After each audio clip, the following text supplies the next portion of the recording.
संयुक्त जयंती उत्सव समिती जी उत्तर विभाग यांनी आयोजित केलेला हा गुणवंत विद्यार्थ्यांचा गुणगौरव सोहळा आणि विद्यार्थी मार्गदर्शन शिबिर.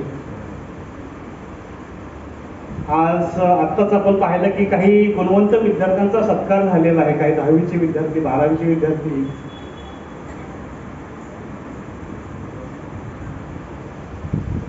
एक विद्यार्थिनी LLB झालेली होती. तर हे बघितलं की खूप बरं वाटतं, आनंद होतो.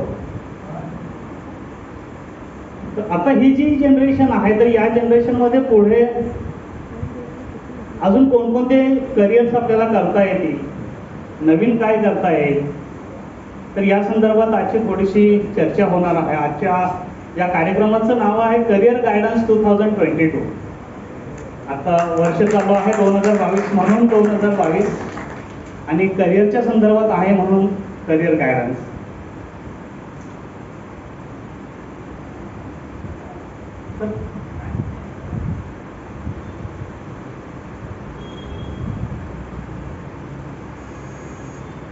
वेळ अशासाठी विचारली की कुठे स्पीड वाढवायचा, कुठे कमी करायचा ते मला समजू शकेल.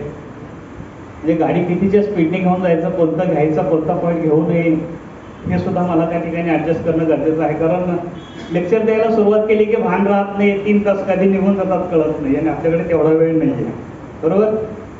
तर मॅक्सिमम 45 मिनिट्स टू 1 आवर या कालावधीमध्ये मी माझं हे मार्गदर्शनचं स्पीच संपवणार आहे. आणि मला खात्री आहे की त्या 1 तासाच्या कालावधीमध्ये जेवढं जास्तीत जास्त तुम्हाला घेता येईल तेवढं तुम्ही घ्यायचं आहे. 2 वे कम्युनिकेशन खूप गरजेचं आहे. फक्त मी बोलणार आणि तुम्ही ऐकायचं असं चालणार नाही, तुम्हालाही बोलायचं आहे, राईट. मी काही प्रश्न विचारेन, तुम्ही लगेच उत्स्फूर्तपणे उत्तरं द्यायची आहेत. हो असेल तर हो, नाही असेल तर नाही. जे माहीत असेल ते तुम्हाला सांगायचं आहे. ओके. सो सगळ्यात पहिली गोष्ट म्हणजे तुमच्या सगळ्यांचं स्वागत करूया आपण. आज तुम्ही इथे आलेला आहात, बरेच आलेले नाही आहेत, राईट. ते आजच्या या गोष्टीला मिस करणार आहेत. कारण आजच्या या 1 तासाच्या सेशन्समध्ये आजपर्यंत न ऐकलेल्या अशा बऱ्याच काही गोष्टी तुम्हाला ऐकायला मिळणार आहेत. नॉर्मली आपण करिअर जे सिलेक्ट करतो कोणत्या बेसवरती करतो? नॉर्मली आपण जे करिअर सिलेक्ट करतो ते कोणत्या बेसवरती करतो? मार्क्स. त्या आवाज द्यायचा पटपट. पर्सेंटेज. पासिंग मार्क्स, 10वीचे मार्क्स जे असतात त्याच्यावरती. त्यानंतर आर्ट्स, कॉमर्स, सायन्स पकडलं जातं. त्यानंतर 12वीला मिळालेले मार्क्स आणि त्यानंतर मग आपण काय करतो? पुढची वाटचाल करतो, राईट. तर सगळ्यात पहिली गोष्ट म्हणजे आजपासून हा ट्रॅक तुम्हाला बदलायचा. ओके. हा ट्रॅक इथून पुढे घ्यायचा नाही. म्हणजे मला 10वीला किती मार्क्स मिळतील त्यानुसार मी ठरवणार, आर्ट्स घेऊ, कॉमर्स घेऊ की सायन्स घेऊ. मग 12वीला मी किती मार्क्स मिळवणार त्यानुसार मी ठरवणार की मला कोणत्या कॉलेजमध्ये ॲडमिशन्स घ्यायचं आहे. इंजिनिअरिंगला घ्यायचं आहे, मेडिकलला घ्यायचं आहे, बायोमेडिकलला घ्यायचं आहे, मायक्रोबायोलॉजीला घ्यायचं आहे की आणखी कुठे घ्यायचं आहे, राईट. ITI करायचं की IIT करायचं हे 10वी झाल्यानंतर विचार करून त्याचा काही उपयोग नाही. ITI आणि IITचे 2 वेगवेगळे रस्ते आहेत आणि या 2 रस्त्यांची तयारी सुद्धा करत असताना तुम्हाला वेगवेगळ्या पद्धतीनं करणं गरजेचं आहे. त्याची तयारी मात्र 6वी, 7वी, 8वी मधून होते, राईट. तर मी इथे काही विद्यार्थ्यांना आणि पालकांची मदत घेऊ इच्छितो. मला एक विद्यार्थ्यांनी, एक पालक आत्ताच्या या प्रोग्रामसाठी व्हॉलंटियर म्हणून पुढे व्हायचे. एक विद्यार्थी आणि एक पालक. कोणताही विद्यार्थी, कोणताही पालक चालेल. तर एकाच फॅमिलीमधले जर विद्यार्थी आणि पालक असतील तर अतिउत्तम. कोण येऊ शकेल व्हॉलंटियर म्हणून?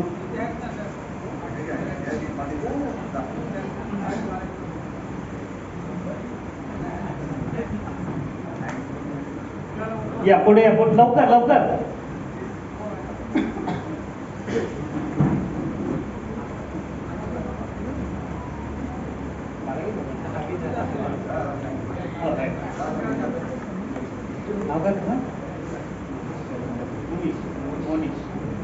मोनिश रवींद्र पाटील आणि रवींद्र पाटील साहेब दोघे या ठिकाणी व्हॉलंटियर म्हणून आलेले आहेत. ओके, मी हे कशासाठी करतोय तर या ठिकाणी आपल्याला लाईव्ह डेमो बघायचं आहे की करिअर कसं सिलेक्ट केलं जातं आणि हे तुम्हाला समजलं की तुमची गाडी ऑटोमॅटिकली ट्रॅकवरती येणार आहे, तुम्ही साईड ट्रॅकला जाणार नाही. ओके, तर मोनिश मला सांग की तुला पुढे काय करायचं? 11वी सायन्स. 11वी सायन्स. पुढे आता बघू. त्याच्या पुढे आता बघू. म्हणजे माझा पहिला स्टॉप आहे, घरातून निघालो की बस स्टँडला जायचं, गाडी मिळेल ती पकडायची, ती गाडी जिथपर्यंत जाईल तिथपर्यंत जायचं, तिथे उतरायचं, तिथे आलेली दुसरी गाडी पकडायची आणि पुढे जायचं. Is it so? मग 11वी 12वी सायन्स नंतर काय? सायन्स मध्ये तू 11वी 12वीला PCM घेणार, PCB घेणार, PCMB घेणार? PCMB घेणार. PCMB काय घेणार? आवड आहे मॅथ्स आणि बायोमध्ये. मॅथ्स मध्ये पण आवड आहे आणि बायोलॉजी मध्ये पण आवड आहे. मग जायचं आहे कुठे, मॅथ्सकडे की बायोलॉजीकडे? आपण दादरला उभे आहोत, दादर मधून वेस्टर्नला पण जाता येतं, सेंट्रलला पण जाता येतं. मला बोरिवली जायचं आहे की ठाण्याला जायचं आहे? बघू गाडी पहिली कोणती येते, असं आहे का? मग काय PCMB का, हा माझा पहिला प्रश्न आहे. कोण कोण कोण आहेत आता 10वीला? 10वी कोण कोण आहेत, हात वरती करा. ओके, 11वी 12वी सायन्स मध्ये कोण कोण आहेत? Okay, great. PCMB वाले कोण कोण आहेत? ओके, एकच आहे PCMB, 2 आहेत. ओके, ठीक आहे, तुमच्यासाठी खूप छान आहे हे. PCMB का, तुम्ही सांगू शकाल PCMB का घेतला? थोडं मोठ्याने. पुढे शिकायचं होतं म्हणून. ओके, नाही पण मग बायोलॉजी नसता घेतला तरी चाललं असतं ना, आणि गणित तर किती डोक्याला का, तो नसला घेतला तरी चाललं असतं. हो ना, पण PCMB नंतर पुढे काय, हा माझा प्रश्न आहे. ओके, M का आणि B का? मॅथमॅटिक्स आणि बायोलॉजी हे दोन, एक वेस्टर्न लाईन आहे, एक सेंट्रल लाईन आहे. 12वी झाल्यानंतर तुम्हाला एकतर वेस्टर्न लाईनला जावं लागेल, दादरला उतरायचंच आहे तुम्हाला. ती गाडी CST ला जात नाहीये, बरोबर ना? दादरला तुम्हाला उतरायचंच आहे, दादरची गाडी आहे. तुम्हाला त्यानंतर एकतर वेस्टर्नला पकडायची आहे किंवा सेंट्रल पकडायची आहे. म्हणजे एकतर बायोलॉजी घेऊन पुढे जायचं आहे किंवा मॅथमॅटिक्स घेऊन पुढे जायचं आहे. मग आता जर 12वी नंतर तुम्हाला कुठे जायची इच्छा आहे? तुमची 15वी झाली आहे, मग का हात वरती केला तुम्ही? ओके, हा, थँक्यू सर. एक माईक आता पब्लिक मध्ये आलेला आहे. तुला थोडासा सपोर्ट मिळालेला आहे. माझा इंटरेस्ट होता म्हणून PCMB घेतला. हो, पण 12वी नंतर पुढे का, हा माझा प्रश्न आहे. PCMB इथंपर्यंत आपलं ठीक आहे.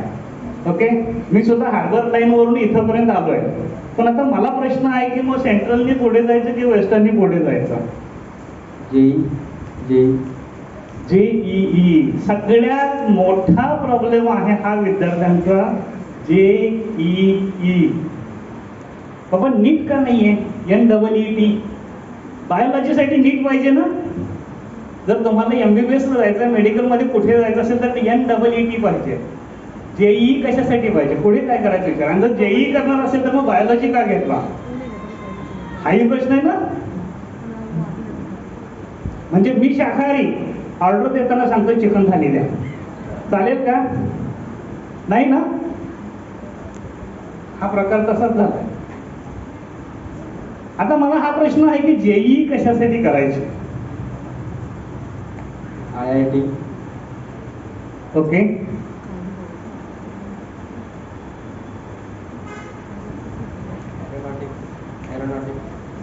Okay, aeronautics.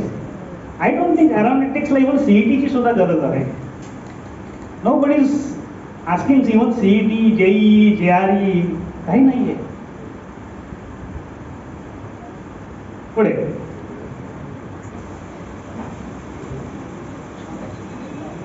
मी याचं नॉलेज चेक करत नाहीये. हा फक्त आपल्यासाठी मोनिश काय करतोय तर आपल्याला रिप्रेझेंट करतोय. जवळजवळ 99.99 म्हणण्यापेक्षा 100% विद्यार्थ्यांची जवळजवळ हीच अवस्था आहे की आम्हाला जायचंय कुठे माहित नाही, करायचंय काय माहित नाही. बघू 10वीचा रिझल्ट येऊ द्या. तुम्हाला पटणार नाही, माझ्याकडे 4 दिवसापूर्वी एक विद्यार्थी आला होता 12वी सायन्सचा. PCMB दोन्ही घेतलेले आहे, सॉरी PCM घेतलेला आहे, बायोलॉजी घेतलेला होता. काहीतरी हार्डली 47-48% मार्क्स मिळाले आणि इंजिनिअरिंगला CET साठी वाट बघत बसलाय. CET आता माझी 10 तारखेला आहे. 10 तारखेला होती ना CET, 12वीची CET 10 तारखेला होती. 10 तारखेला CET ला मी बसणार आहे. CET मध्ये किती टक्के मार्क्स मिळतात त्यानुसार मी इंजिनिअरिंगला ऍडमिशन घेणार आहे. मिळेल का हो? Yes, no, may be? तुम्हाला काय वाटतं?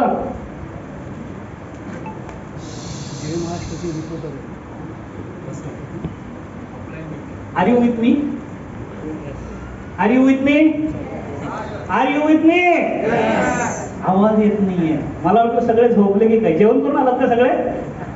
का भूक लागली आहे? ओके, तर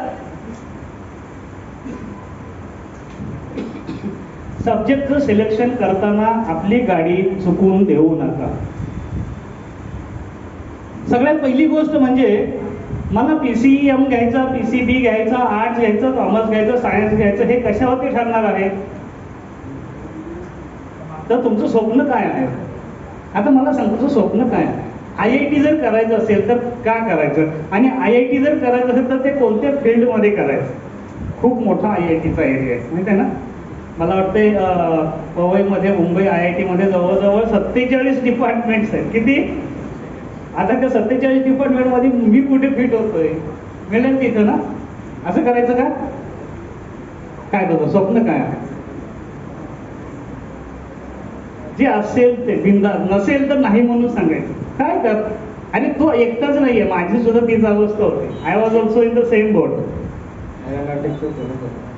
एरोनॉटिक, जर एरोनॉटिक करायचं असेल तर मी आताच सांगितलं, no GRE, no JEE, no CET, no NEET. कारण महाराष्ट्र शासन किंवा सेंट्रल गव्हर्नमेंट अधिकृत असं एकही एरोनॉटिकचं कॉलेज नाही की जे मेरिटवरती आहे. सगळे ऑटोनॉमस कॉलेजेस आहेत आणि त्यांची स्वतःची एक एंट्रन्स एक्झाम असते. सो तुम्हाला जर ॲडमिशन घ्यायचं असेल तर त्यांच्याच कॉलेजमध्ये ॲडमिशनचं फॉर्म भरायचं असतं. त्या फॉर्मसोबत तुम्हाला एक त्यांची एंट्रन्स एक्झाम दिली जाते आणि त्या एंट्रन्समध्ये पास झालं की तुझं ॲडमिशन तिथे फिक्स झालं. स्टोरी सांगतो माझ्या मुलाची. त्याने गेल्या वर्षी 12वी पास केलं रुईया कॉलेजमधून. यावर्षी BCA फर्स्ट इयर कंप्लीट केलं. आता तो मला वाटते 4-5 दिवस झाले त्यांची परीक्षा संपली आणि सुट्ट्या चालू झाल्या. आम्ही 12वी रुईया कॉलेजमधून केली. 11वी-12वी सायन्स केलं. जायचं होतं कुठे ठरलेलं होतं. डेस्टिनेशन आमचं खूप लवकर ठरलं होतं. म्हणजे मला वाटतं तो 7वीला असतानाच आम्ही ठरवलं होतं. ओके, हो, आम्ही 7वीत असताना ठरवलं होतं की आम्हाला इथिकल हॅकिंग करायचं आहे. काय करायचं? Ethical hacking. आता माहित आहे सगळीकडे ऑनलाईन चालू आहे, तेवढेच ऑनलाईनचे फ्रॉड सुद्धा चालू आहेत. म्हणजे हल्ली चोऱ्या घरात दरोडा टाकून होत नाही. मोबाईलवर दरोडा टाकला की सगळे अकाउंट तुमचे नील केले जातात. करतात की नाही? हां, इथून पुढे लक्षात ठेवा, निळ्या लाईनवर खाली दिलेल्या निळ्या लाईनवर क्लिक करा म्हणून कधीही मेसेज आला तर क्लिक करू नका. तुमच्याच घरातल्या एखाद्या व्यक्तीच्या नावाने, तुमच्याच एखाद्या मित्राच्या नावाने, मैत्रिणीच्या नावाने असे मेसेजेस येतात. तुम्ही क्लिक केलं की मोबाईलमध्ये जेवढं साठवलेलं आहे तेवढं सगळं निघून जातं तुमच्या फोटोसह. डेमो बघायचं असेल तर नंतर मला भेटा, मी आणि माझा मुलगा त्याचा डेमो दाखवते. ओके, तर ह्या सगळ्या गोष्टी लक्षात ठेवा. आयुष्यामध्ये ह्या सगळ्या गोष्टीमध्ये सायबर क्राईम याला आपण म्हणतो. ओके, दुसरी गोष्ट, आम्ही काय ठरवलं होतं, माझ्या मुलाचं 2024ला ग्रॅज्युएशन कंप्लीट होणार. तर 2024 मध्ये आपण काय करायचं, कशात ग्रॅज्युएशन करायचं, तर त्याला इथिकल हॅकिंगमध्ये पुढे पाठवायचं. का पाठवायचं, कसं पाठवायचं ते सगळं आज आपल्याला शिकायचंच आहे. ओके, म्हणजे आम्ही कोणत्या बेसवरती केलं होतं तेही तुम्हाला सांगणार आहे. So that you will get so many new things. तर त्याचा इंटरेस्ट, त्याच्या पॅशन ह्यानुसार आम्ही ते सगळं ठरवलं. इथिकल हॅकिंगसाठी काय काय लागतं, जगातमध्ये कोण कोण इथिकल हॅकर्स आहेत, इंडियामध्ये हॅकर्स कोण कोण आहेत, यंगेस्ट इथिकल हॅकर कोण आहेत, याची सगळी इत्तमभूत माहिती आम्हाला इयत्ता 7वी मध्ये होते. आणि माझा मुलगा 12वी पास व्हायच्या अगोदर US सर्टिफाईड इथिकल हॅकर बनला. वयाच्या 17व्या वर्षी he become one of the youngest ethical hacker in India. आज मुंबई सायबर पोलीस ह्याचं त्यांना अधिकृत पत्र आहे की त्यांनी मुंबई सायबर पोलिसांच्या सोबत काम करावं. कशासाठी मी हे सांगितलं, माझा मुलगा का होऊ शकला इथिकल हॅकर, का आम्ही ग्रॅज्युएशन पर्यंत वाट नाही बघितली, कारण नॉर्मली हे सगळे कोर्सेस ग्रॅज्युएट झाल्यानंतर असतं. ओके, काही लोकांनी सांगितलं की त्याच्यासाठी कॉम्प्युटर इंजिनिअरिंग करायचं असतं. आम्ही म्हटलं आम्हाला कॉम्प्युटर इंजिनिअरिंग करायचं नाही, कारण मी स्वतः कॉम्प्युटर इंजिनियर आहे. 14 वर्षाचा आहे कॉम्प्युटर इंजिनियर म्हणून अनुभव आहे. 2013ला राजीनामा दिला. मी स्टेट बँकेच्या पॅनलवरती होतो. IT हेड म्हणून मी जवळजवळ RTGS आणि NEFTचा नॅशनल हेड म्हणून 6 वर्ष काम केलं मी BKC मध्ये. शेवटचा पगार 75,000 रुपयाचा घेतला 2013ला आणि सोडून दिली नोकरी. आज फुल टाइम करिअर गायडन्स एज्युकेशनमध्ये मुलांना मार्गदर्शन करतो, अभ्यास कसा करायचा.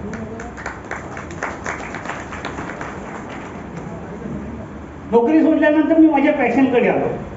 नोकरीमध्ये फक्त पगार मिळत होता म्हणून मी काम करत होतो. तुला तसं करायचं आहे का?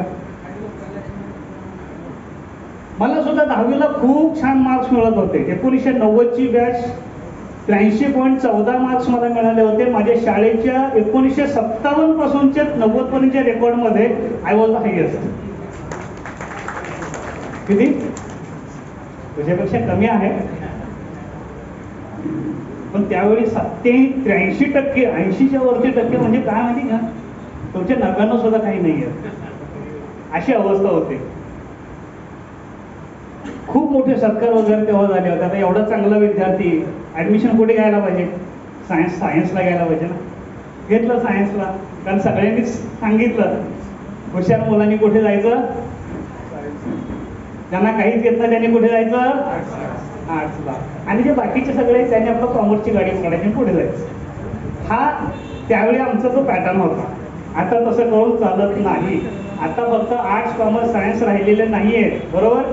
आमच्या वेळी फक्त harbour line, central line, western line एवढंच होतं. आता तुमच्याकडे मोनो रेल, मेट्रो रेल, बऱ्याच काही गोष्टी आलेल्या आहेत, बरोबर. AC ट्रेन मध्ये मध्ये आलेल्या आहेत. सगळं काय आहे म्हणजेच आता multiple more than 1000 streams are there. आणि आज आमची अवस्था अशी झाली आहे की स्ट्रीम सिलेक्ट करताना नेमका कसा स्ट्रीम सिलेक्ट करायचा तो मात्र मोठा प्रॉब्लेम झालेला. कळालं? तुझी पॅशन काय आहे, तुझं स्वप्न काय आहे, आता आठवत नसेल तर थोड्या वेळाने 5-10 मिनिटांनी सांगितलं तरी चालेल. सर तुम्हाला काय वाटतं याने काय बनावं? हॅलो, मला तरी वाटते मेडिकलमध्ये चांगला डॉक्टर बनावं अशी माझी इच्छा होती. पण आता त्याचं आवड आहे त्यानुसारच आपण करायला पाहिजे. आपली आवड त्याच्यावर लादणं पण योग्य नाही. सगळ्यात मोठा प्रॉब्लेम आज पालकांचा जर काय आहे ना, तर हाच प्रॉब्लेम आहे.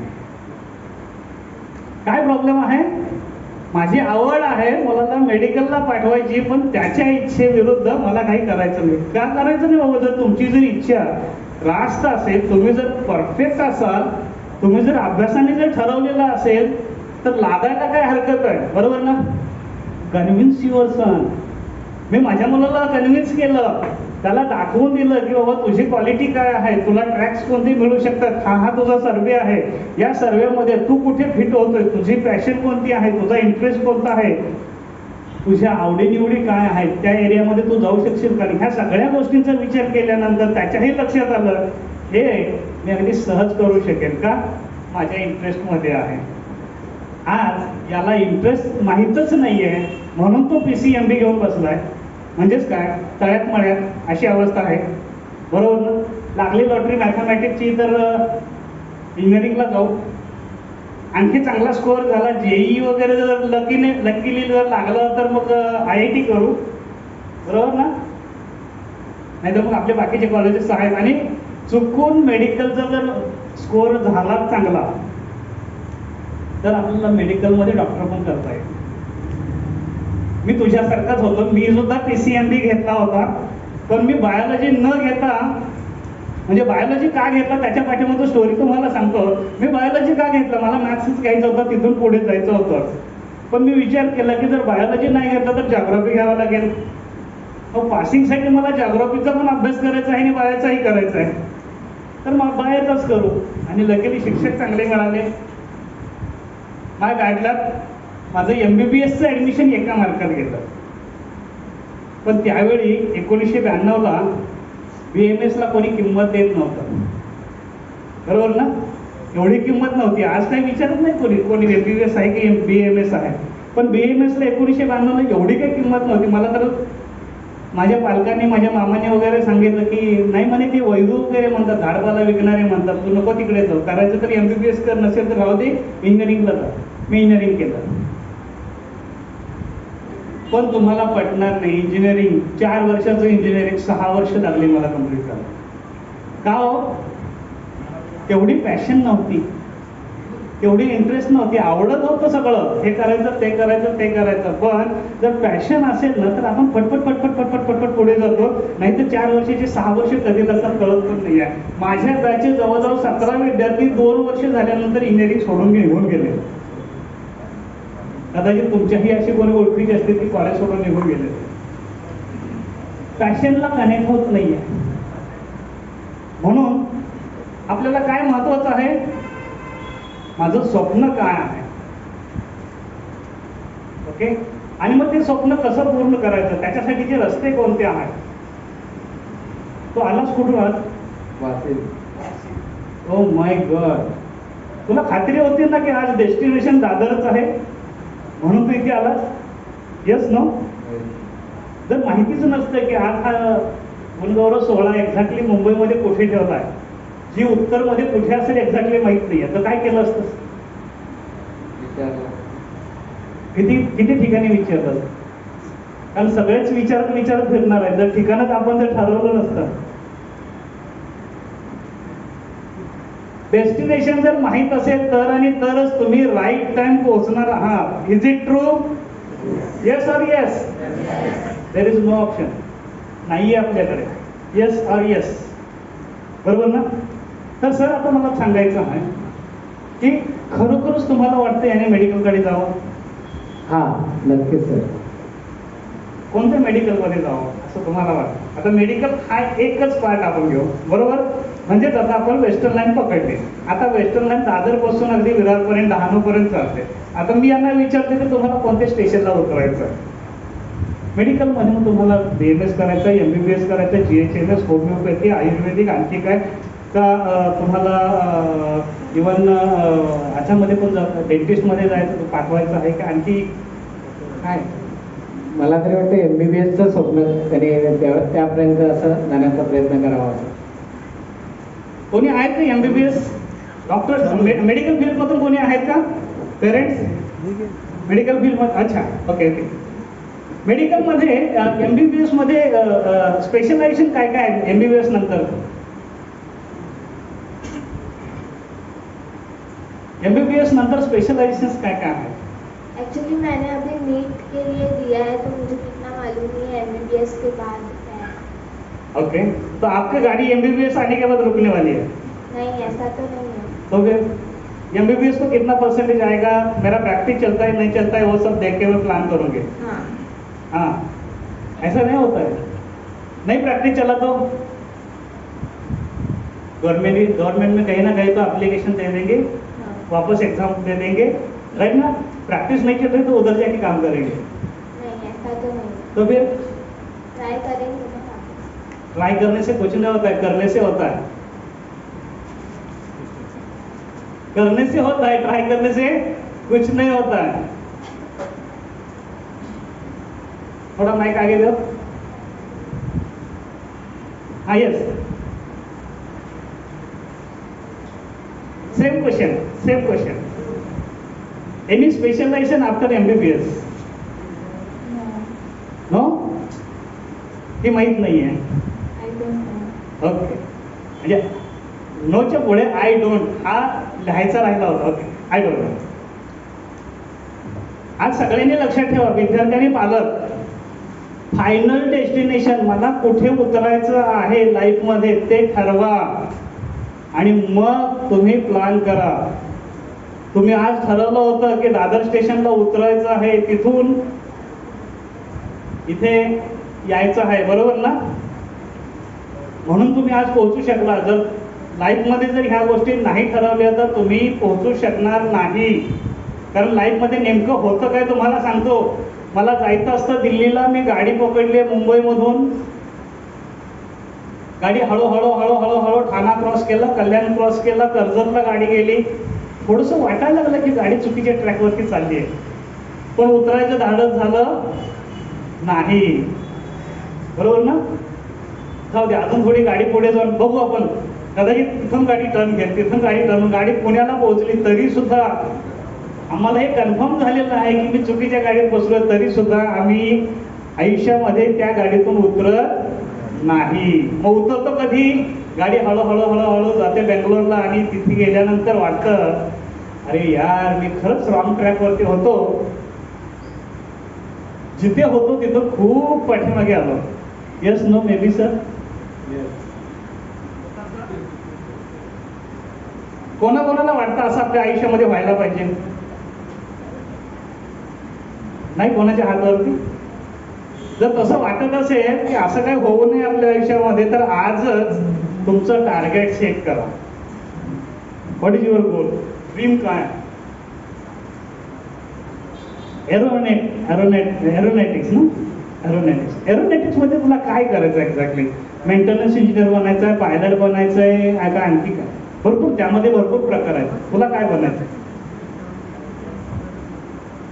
सांग सांग भोलानाथ, पाऊस पडेल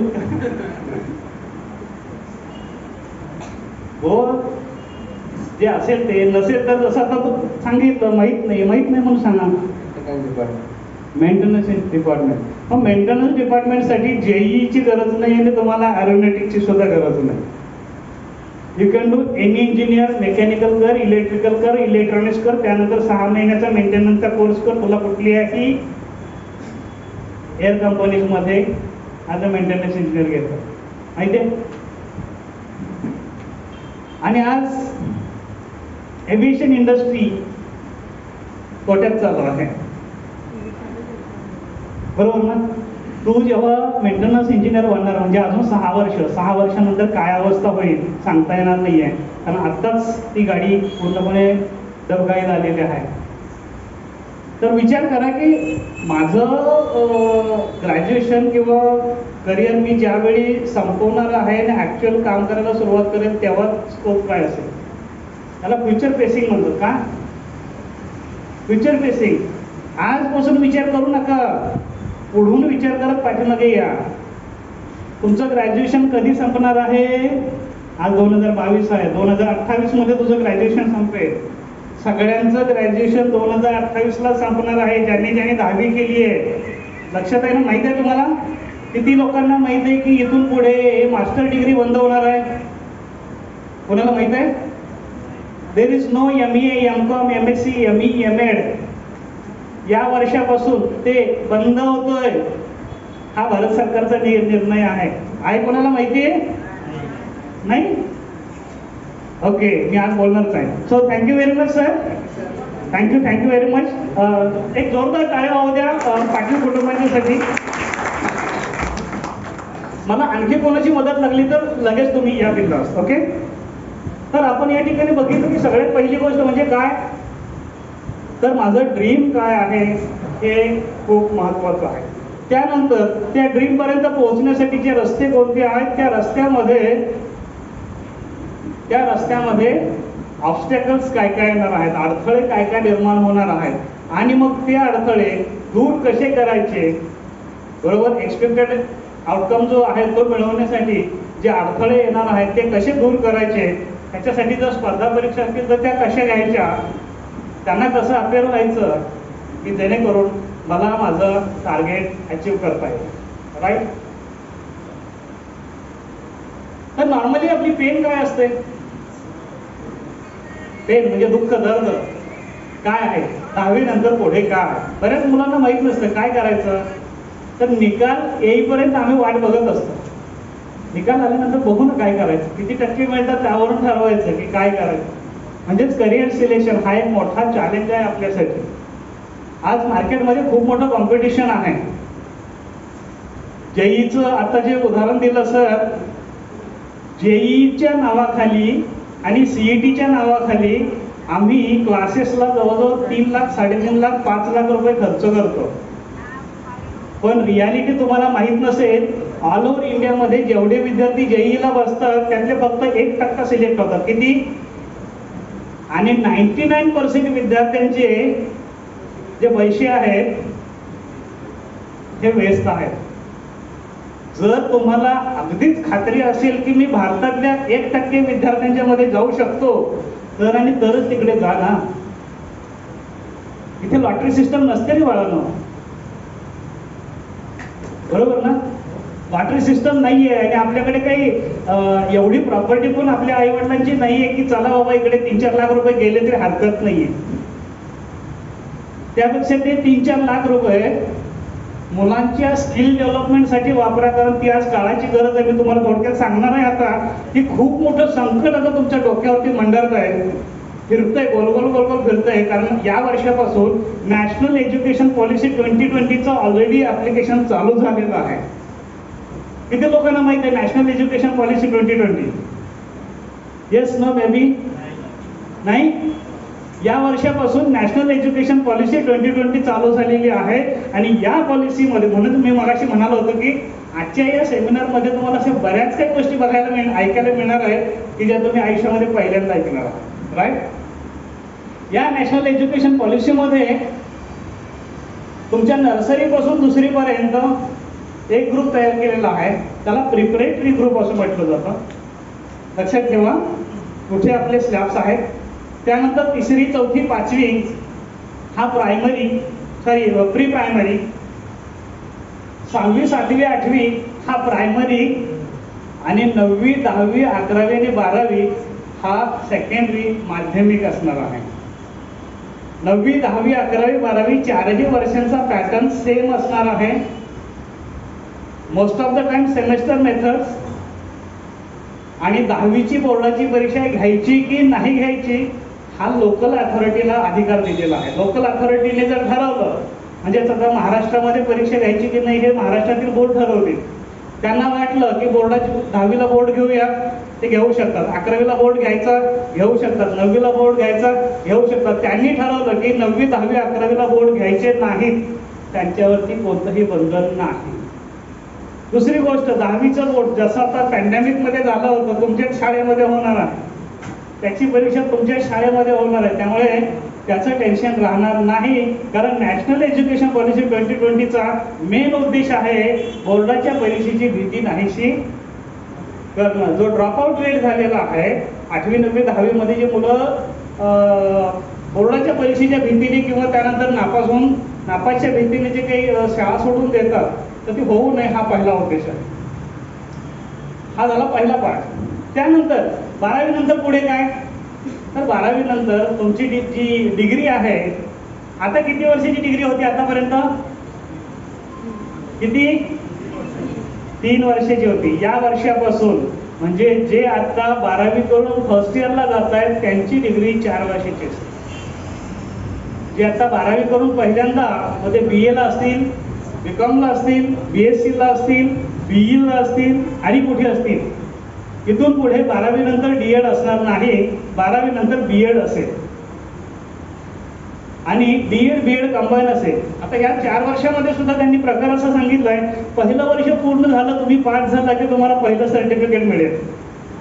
suppose you have completed BA first year, तर तुम्हाला एक सर्टिफिकेट मिळेल की you have completed certificate course in bachelor of arts. Okay, तेवढ्यावरतीही तुम्ही नोकरीला जाऊ शकता. 2 वर्ष पूर्ण केली की तुम्हाला मिळणार आहे diploma certificate. So you will get second certificate, you completed diploma in bachelor of arts. 3रं वर्ष कंप्लीट केल्यानंतर तुम्हाला मिळणार आहे डिग्री सर्टिफिकेट आणि 4थं वर्ष केल्यानंतर तुम्हाला मिळणार आहे मास्टर डिग्री सर्टिफिकेट. आणि 4 वर्ष झाल्यानंतर तुम्हाला MPhil वगैरे करावं लागत नाही, डायरेक्टली तुम्ही PhD करू शकता. काही गोष्टी चांगल्या पण आहेत, राईट. तर हा काही बदल आहे NEP 2020 मधला. आणि यामध्ये महत्वाची जी गोष्ट आहे ती म्हणजे विद्यार्थ्यांची ऑलराऊंड डेव्हलपमेंट, स्किल डेव्हलपमेंट वरती त्यांचा मेन फोकस आहे. त्यामुळे तुम्ही क्लासरूममध्ये सिलेबसमध्ये काय शिकवता याच्यापेक्षा तुमच्या मुलांची डेव्हलपमेंट किती होते हेच लक्ष दिलं जाणार आहे. परंतु शाळेमधले शिक्षक असतील किंवा क्लासमधले शिक्षक असतील किंवा पालक असतील, हे फक्त आणि फक्त कशाच्या पाठीमागे लागले? मार्क्स. अहो, तुम्ही आमचा सिलेबस कंप्लीट नाही केला, पोर्शनच कंप्लीट नाही केला, बरोबर ना? Yes no baby? येस. इथून पुढे सिलेबसच्या पाठीमागे धावू नका, त्यामध्ये काही नाही आहे. कारण तुम्हाला प्रश्न सुद्धा जे विचारले जाणार आहेत हे काही प्रश्न सिलेबस मधले असणार आहेत, काही सिलेबसच्या बाहेरचे विचारले जाणार की ज्यामध्ये तुम्ही ऍक्टिव्हिटी करणार आहात. ह्या सगळ्या गोष्टी खूप महत्त्वाच्या आहेत. ओके. आणि यामध्ये जर तुमची खरी डेव्हलपमेंट झालेली असेल, तुमच्या स्किलची डेव्हलपमेंट झालेली असेल तर आणि तरच तुम्ही फ्युचरमध्ये चांगला सक्सेस मिळवू शकाल. It's a huge competition. आपण मगाशी जसं म्हणालो, खूप मोठं कॉम्पिटिशन आहे. किती कॉम्पिटिशन आहे तुम्हाला सांगू?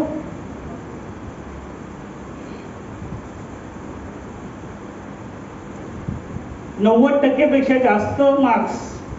मी आता माझा स्कोअर सांगितला 1990चा किती होता? 83%. मला 10वीला 83% मार्क्स मिळाले. म्हणजे माझ्या तालुक्यामध्ये मी तेव्हा 3रा आलो होतो. म्हणजे माझ्या पूर्ण तालुक्यामध्ये आणि जिल्ह्यामध्ये मी 10वा का 9वा होतो. म्हणजे माझ्या जिल्ह्यामध्ये तुम्ही मला सांगा 90%च्या वरती किती असतील हो?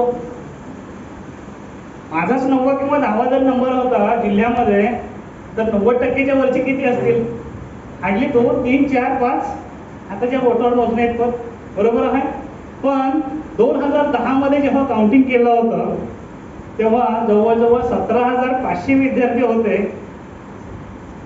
17,500 पेक्षा जास्त विद्यार्थी होते की ज्यांना 90% पेक्षा जास्त मार्क्स मिळाले. आकडे जरा लक्षात ठेवा. 2010 17,500. 9 वर्षांनंतर पुन्हा जेव्हा आम्ही चेक केले तेव्हा ते लक्षात आलंय की ते 17,500 वरून 75,000च्या वरती गेले होते. 2019 मध्ये 75,000. 2019 मध्ये 75 होते. परंतु हे 2020 आणि 21 हे 2 वर्ष जर आपण बघितलं तर विदिन 2 इयर्स त्या 75,000वरून 1.5 लाखाच्या वरती गेलेले आहे. आता मला सांगा, कॉम्पिटिशन आहे की नाही? आहे की नाही कॉम्पिटिशन? आणि जर कॉम्पिटिशन एवढं हाय आहे तर या कॉम्पिटिशन मध्ये आपला तग धरून ठेवण्यासाठी आपल्याला फक्त पर्सेंटेजची गरज आहे का? नाही. इथून पुढे कॉलेजमध्ये ऍडमिशन मिळवण्यासाठी तुम्हाला फक्त आणि फक्त पर्सेंटेजची गरज लागणार नाही. पर्सेंटेजच्या व्यतिरिक्त बऱ्याच काही गोष्टी लागणार आहेत. काय लागणार आहे तुम्हाला सांगतो. 2005 पर्यंत फक्त मार्क्स बघत होते. 2005 मध्ये एज्युकेशन पॉलिसीमध्ये थोडासा बदल केला आणि त्यानंतर CET आली, बरोबर ना? पहिली CET 2005 पासून चालू झाली. म्हणजे त्यानंतर काय झालं तर मेरिट लागलं CET आणि 12वीचे मार्क्स. त्याचबरोबर मग ती कशा पद्धतीची CET सगळीकडे चालू झाली. ग्रॅज्युएशन मध्ये CET, टीचर्ससाठी TET, बरोबर ना? फक्त नावं बदललेली आहेत पण एंट्रन्स टेस्ट सगळीकडे चालू झाल्या. कारण त्याच्या लक्षात आलं की एंट्रन्स टेस्ट मधून आपल्याला थोडंसं लीड कशी मिळतात? क्वालिफाईड लीड मिळतं. आणि म्हणून त्याच्यानुसार ते काम करायला सुरुवात केली. आता यानंतर काय होणार आहे? अहो, आता JEEला असेल, GRE असेल, नीट असेल, त्याचे सुद्धा पर्सेंटेज एवढे हाय झालेले आहेत की मार्क्स सुद्धा किलोमध्ये मिळतात. जसे सुरतला 1.5 किलोमध्ये मिळतात ना, तसे मार्क्स सुद्धा किलोमध्ये मिळतात. आताच मी सांगितलं की 2019 मध्ये 75,000पेक्षा जास्त विद्यार्थी होते की ज्यांना 90+ होते. आता तोच फिगर 1.5 लाखाच्या वरती गेलेला. पुढच्या वर्षी कदाचित या वर्षाचं जर उदाहरण जर बघितलं तर तो 2.5-3 लाखापर्यंत सुद्धा गेलेला असेल. मग तेवढे ऍडमिशन होऊ शकतील का? नाही होऊ शकणार. मग त्यासाठी आता पुढची जी प्रोव्हिजन करणार आहे ती प्रोव्हिजन असणार आहे की तुमचं अकॅडमिक परफॉर्मन्स बघितलं जाईल, अकॅडमिक स्कोअर बघितलं जाईल, त्यानंतर इंटरव्ह्यू टेस्ट, एंट्रन्स टेस्ट घेतली जाईल, त्यानंतर तुम्हाला जसं आता UPSC MPSC मध्ये केलं जातं तुमचा GD चेक केला जातो, ग्रुप डिस्कशन्स, तुमचा लिडरशिप रोल काय आहे, राईट.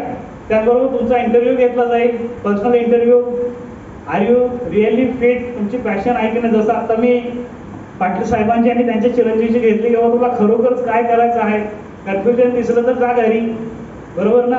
तर ह्या सगळ्या गोष्टी इथून पुढे होणार आहेत. आपण ह्या सगळ्या गोष्टी लक्षात ठेवून तयारी करणं त्याची खूप गरजेची आहे.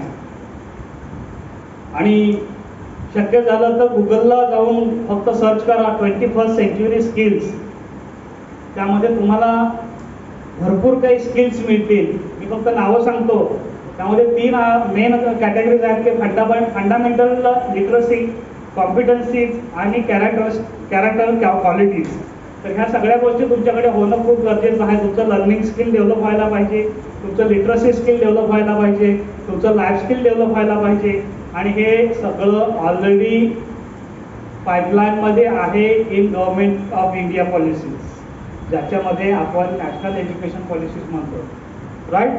तर काय आपल्याला महत्वाचं आहे आता, सगळ्यात महत्वाचं काय, आतापर्यंतच्या चर्चेमध्ये आपण काय काय डिस्कस केलं. करिअर कोणत्या बेसवरती सिलेक्ट करायचं, कोणत्या बेसवरती, पॅशन. माझी जर असेल पॅशन तर आणि तरच मी त्या फील्डमध्ये जाणार. माझी पॅशन होती का इंजिनिअरिंगला जायची, नव्हती. मी 14 वर्ष नोकरी केली, 14 वर्ष नोकरी करून सोडून दिली. आज मी आहे का कॉम्प्युटर इंजिनियर, नावालाच आहे, फक्त कागदोपत्री, बाकी नाही. एक गोष्ट लक्षात ठेवा, एक तर मिळेल ते काम आवडीने करा किंवा जे आवडतं ते काम करा. कोणती चॉईस करा. तुमच्या समोर 2 डिश ठेवलेत, समोर येईल ती डिश, म्हणजे 2 रिकामी ताटं तुमच्या समोर ठेवलेली आहेत. एकामध्ये मिळेल ते तुम्हाला खायचं आहे आणि दुसऱ्यामध्ये तुमच्या आवडीचे मेनू त्यामध्ये टाकले जाणार आहेत. तुम्ही कोणती डिश चॉईस करा. येस, हा, आवाज नाही येत. फेवरेट वन, जे तुमचं आवडीचं आहे तेच तुम्ही चॉईस करत. मग करिअर पण तसंच करा ना, करिअर पण तसंच करा. जे आवडतं त्यामध्येच करिअर करा. म्हणजे संध्याकाळी झाली की 5 वाजले, घड्याळाकडे बघायला नको, किती वाजले किती वाजले किती वाजले, माझी जायची सुट्टीची वेळ कधी होते. ज्यांची पॅशन असते ना ती कधीही घड्याळाकडे बघत नाही, बरोबर ना. मी जवळजवळ 15 वर्ष झाली घड्याळाचं वापरत का, गरज पण नाही वाटत ना. मूड संपतच नाही आहे काम करायचं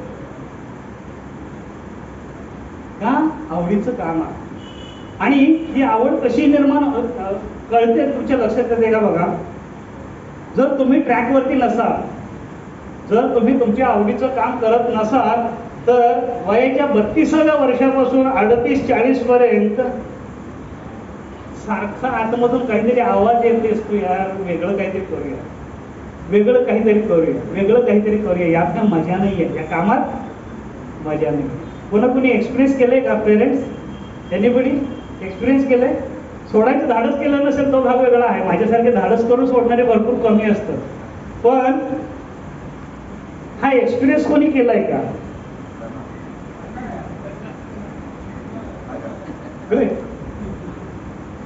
मग काय होतं, मग ती इच्छा पूर्ण करण्यासाठी, कारण इच्छा तरी आहे, काम करायचं आहे, त्या फील्डमध्ये काम करायचं आहे, मग ती इच्छा पूर्ण करण्यासाठी आपण पार्ट टाइम काम करायला सुरुवात करतो, आवडीचं काम. मी लायन्स क्लबमध्ये सोशल वर्क करत होतो का, आवडीचं काम आहे ना. मग तुम्हाला माहित आहे की घरामध्ये जेवणाचं ताटही न उचलता रे, गार्डनमध्ये आणि गटार साफ करायला सुद्धा आता झाडू घेतात की नाही, घेतात की नाही का. ते काम करावं लागतं म्हणून नाहीये, त्यांना कोण पैसे देतं म्हणून ते काम करत नाहीत, त्यांना ते आवडतं, त्यांची पॅशन आहे म्हणून ते काम करतात, बरोबर ना. तिथे लाज वाटत नाही.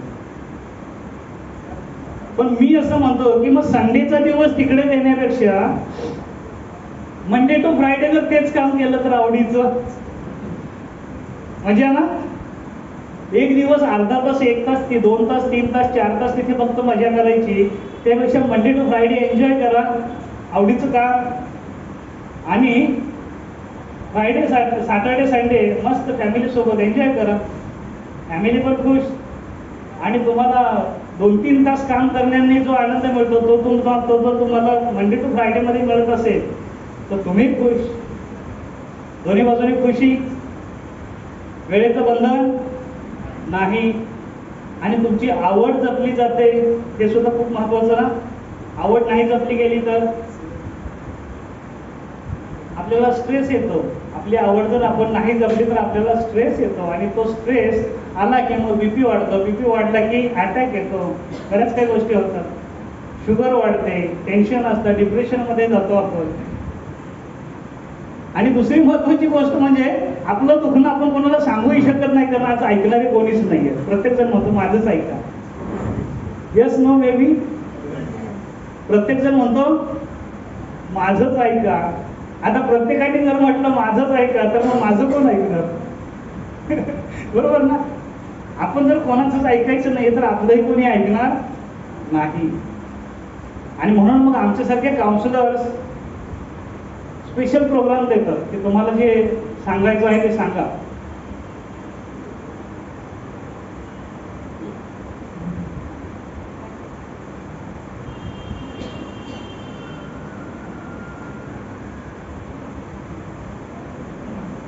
बरोबर ना. तर ह्या सगळ्या गोष्टी खूप महत्वाच्या आहेत. तर आतापर्यंतच्या सेशन मध्ये आपण काय काय पाहिलं, आपल्याला करिअरसाठी काय महत्वाचं आहे, आपलं ड्रीम, आपली पॅशन महत्वाची आहे, आपला इंटरेस्ट महत्वाचा आहे. आणि दुसरी गोष्ट आपण अतिशय महत्वाची जी बघितली, फ्युचर फेसिंग करायचं आहे, मला काय बनायचं आहे, तिथून हळूहळू स्टेप बाय स्टेप मला पाठीमागे यायचं आहे. म्हणजे मला मग डिग्री कोणती असायला हवी, त्या डिग्रीसाठी मग मी 11वी-12वीला काय करायला हवं, मग त्या 11वी-12वीला जे करायचं आहे ते करत असताना मग मी कोणत्या कॉलेजमधून 11वी-12वी करायला पाहिजे, तिथे मिळवण्यासाठी मला 10वीला किती टक्के मार्क्स मिळाले पाहिजेत, हा सगळा अभ्यास आपल्याला त्या ठिकाणी कंप्लीट करायचा आहे. आता आपण एक 5 मिनिटाचा ब्रेक घेणार आहोत. ओके. आणि ब्रेक नंतर आपण सुरुवात करणार आहोत पुन्हा एकदा. आपला पुढचा थोडासा अतिशय महत्वाचा पार्ट आहे की ज्यामध्ये तुम्हाला एक इंटरनॅशनल कॉम्पिटिटिव्ह एक्झाम आहे PISA नावाची, त्या संदर्भात थोडीफार माहिती मिळणार आहे. आणि त्यानंतर करिअरसाठीचं एक थोडंसं स्पेशल गाईडलाईन्स मी तुम्हाला देणार आहे की कशा पद्धतीने तुम्ही जाऊ शकाल तिच्यावर. ओके. म्हणजे तुमची पॅशन कशी तुम्ही फाइंड आउट करू शकता, तुमचा इंटरेस्ट कसा बघू शकता आणि त्यानंतर तुम्हाला करिअर सिलेक्ट करण्यासाठी कोणकोणत्या गोष्टींची चॉईस तुम्ही करू शकता, ह्या गोष्टी आपण डिस्कस करणार. So thank you very much sir. Break नंतर मी पुन्हा येतो.